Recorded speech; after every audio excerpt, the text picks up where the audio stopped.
Hello, welcome back to my YouTube channel. तर आज आहे महाशिवरात्री आणि आम्ही जातोय बाबुलनाथ मंदिरला भोलेनाथजीचं दर्शन घ्यायला.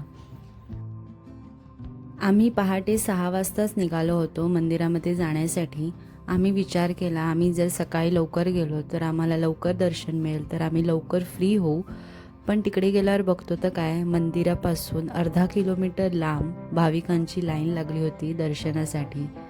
आमच्या आधीच खूप पब्लिक तिकडे ऑलरेडी उभी होती. जसं तुम्ही बघू शकता एवढी मोठी लांबलचक लाईन लागली होती. आम्हाला वाटलेलं आम्हीच आहोत जेवढ्या लवकर जातोय, पण आमच्या आधी खूप जण आली होती. मे बी या लोकांनी रात्रीपासून लाईन लावली असेल किंवा पहाटे 4 वाजल्यापासून.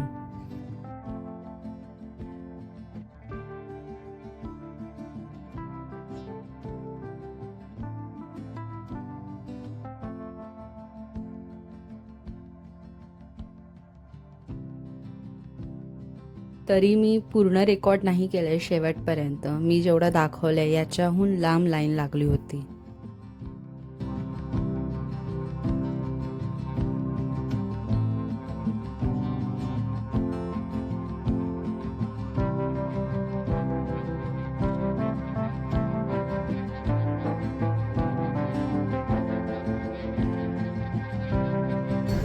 आम्ही सकाळी 7:30 वाजल्यापासून लाईनीत उभो आहे, त्याच्यामुळे आमची हालत बघा काय झाली आहे. ऑलरेडी आता 10 वाजले आणि अजून आम्हाला 1-1.5 तास तरी जाणार आहे.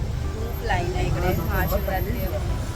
तुम्हाला जर लाईनीत उभं राहण्याची क्षमता असेल तरच तुम्ही महाशिवरात्रीला व्हिजिट करा. इकडे खूप लाईन आहे. आम्ही काय खाऊन नव्हतो गेलो, त्यामुळे आम्हाला भूक लागली होती आणि मंदिराच्या बाजूलाच हे दुकान होतं. तिकडून आम्ही साबुदाणा वडा घेतला आणि लाईनीतच गेलो खाण्यासाठी.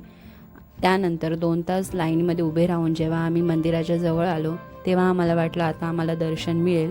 पण मंदिराच्या बाजूला अजून एक लाईन होती, म्हणजे मंदिराला क्रॉस करून एक लाईन जात होती जी पूर्ण गोल फिरून मंदिराकडे जात होती. जसं तुम्ही बघू शकता हे मंदिराच्या मागच्या साईडून लाईन जाते. तर आम्ही ऑलरेडी 2 तास उभे होतो, तर आम्ही विचार केला की ठीक आहे अजून काही तास उभं राहू आणि दर्शन मिळेल आम्हाला. पण तिकडे सुद्धा आमचा खूप टाईम गेला. जसं तुम्ही बघू शकता हे असं पाठवून गोल गोल फिरून लाईन गेली होती.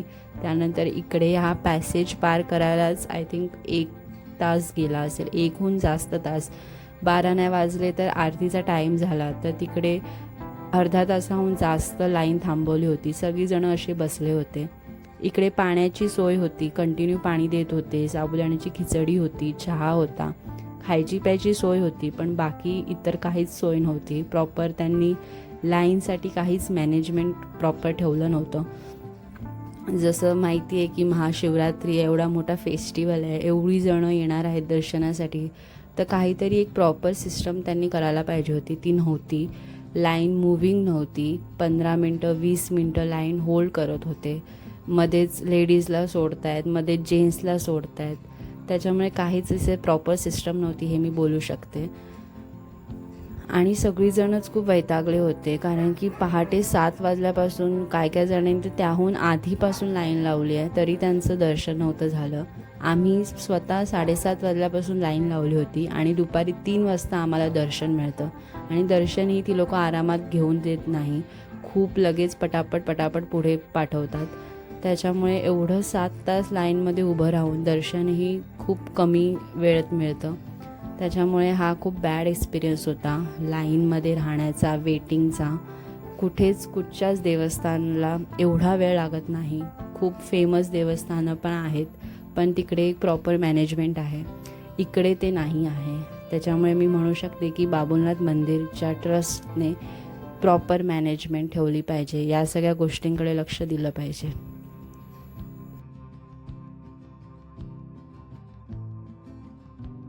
तर आमच्या एक्सपिरियन्सवरून मी हेच सांगू शकते की महाशिवरात्रीला स्पेशली तुम्ही अशा फेमस ठिकाणी व्हिजिट करणं अवॉइड करा, कारण की खूप लोक येतात आणि खूप गर्दी होते. जसं 7-7 तास लाईनमध्ये उभं राहणं, तेही एवढ्या उन्हात, त्यापेक्षा तुम्ही ऑड डेला या, तुम्हाला चांगलं दर्शन मिळेल.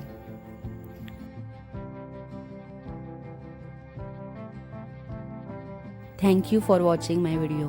बाय.